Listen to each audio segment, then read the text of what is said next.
Bonjour à tous, il est 19h15, soyez les bienvenus dans le Clubhouse de Girondin TV pour tout savoir sur les Marinés Blancs. Regardez le sommaire de cette émission.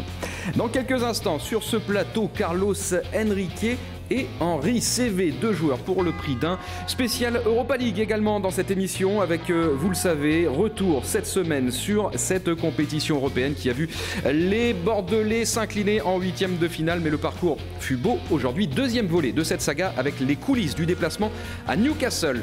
Et puis focus sur le nouveau GEMAC. Vous le savez, c'est le trimestriel des Girondins de Bordeaux avec Cyril Jouison sur ce plateau. Nous parlerons de l'actualité justement abordée dans ce nouveau numéro.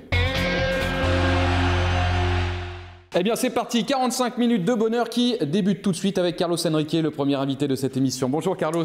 Bonjour. Alors je précise tout de suite pour nos abonnés, si vous entendez que ça craque un petit peu sur le plateau, c'est normal, il y a une petite tempête là sur le haillant. D'ailleurs l'entraînement a été compliqué aujourd'hui? Pas trop? Non, ça va. Ça va? S'entraîner, le temps c'était beau, c'était bien. Beau comme tempête, toujours. Ça tournait après. C'était venu après, c'est les giboulées de Mars, vous savez. Ouais. Ça, c'est une spécialité française. Ouais.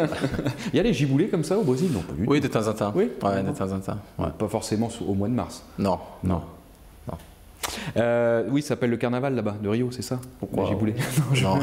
Parce que alors là, c'est un déferlement. Allez, trêve de plaisanterie. L'entraînement du jour, justement, et toujours cette question. C'est pas simple de s'entraîner privé des internationaux avec un groupe, comment dire, qui est diminué.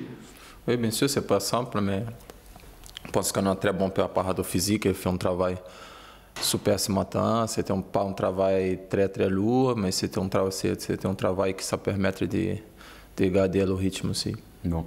Retour un peu sur la dernière rencontre de championnat, la 29e journée, et ce derby de la Garonne qui a accouché d'un 0-0. Vous avez certainement entendu, lu dans la presse, c'est un match tristoun, hein?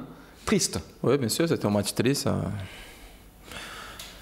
Je pense qu'au premier temps, on n'était pas à l'aise, je pense techniquement.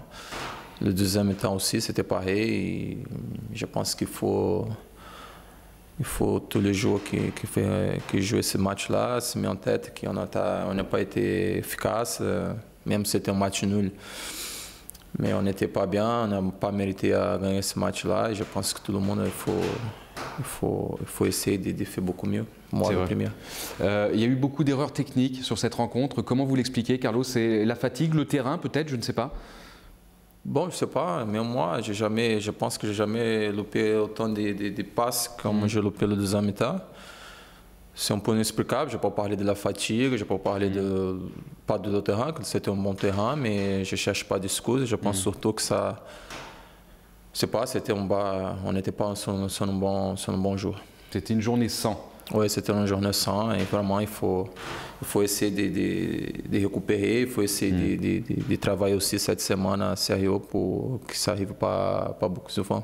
Carlos, il y a aussi un turnover assez important qui est opéré par Francis Gillot. C'est naturel hein, parce que Bordeaux était inscrit la semaine encore dans 3 compétitions. C'est peut-être pas simple aussi de s'adapter à 4 ou 5 changements sur chaque rencontre. Non, c'est pas simple, mais on sait que l'équipe qui joue là, normalement la Coupe d'Europe, c'est une compétition qui charge beaucoup. Personne ne peut jouer tout le match. On sait qu'il va avoir ce turnover et il faut nous le jour de s'adapter le plus possible. On s'entraîne ensemble, il faut s'adapter aussi, même si ça change beaucoup l'entraînement de match. Mais il faut essayer de faire la meilleure chose possible. Sur cette rencontre face à Toulouse, il n'y a pas une amertume quand même parce qu'il y a un but marqué contre son camp par Ali Amada, le gardien toulousain, qui n'est pas validé par l'arbitre, qui estime qu'il y a une faute. Il n'y a absolument pas faute. Oui, ce moment, je ne sais pas, tout tombe contre nous. Je pense que c'était le contraire, il a donné le but.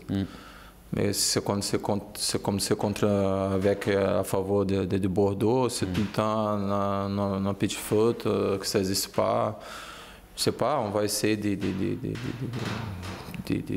tourner la page pour penser au prochain match, c'est un match important aussi.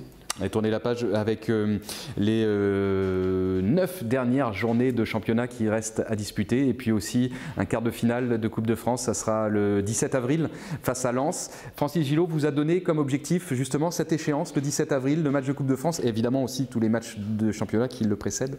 Bien sûr, il a dit pour essayer d'accumuler des points, d'essayer d'être performants sur les matchs qui sont só avant ce match de Copa de France. Pour arriver à ce match-là, on était tout le monde à un bon niveau pour gagner. On sait que l'objectif c'est la Copa de France cette année. On va essayer de faire le mieux possible dans le championnat pour arriver à ce match-là, tout le monde était en forme.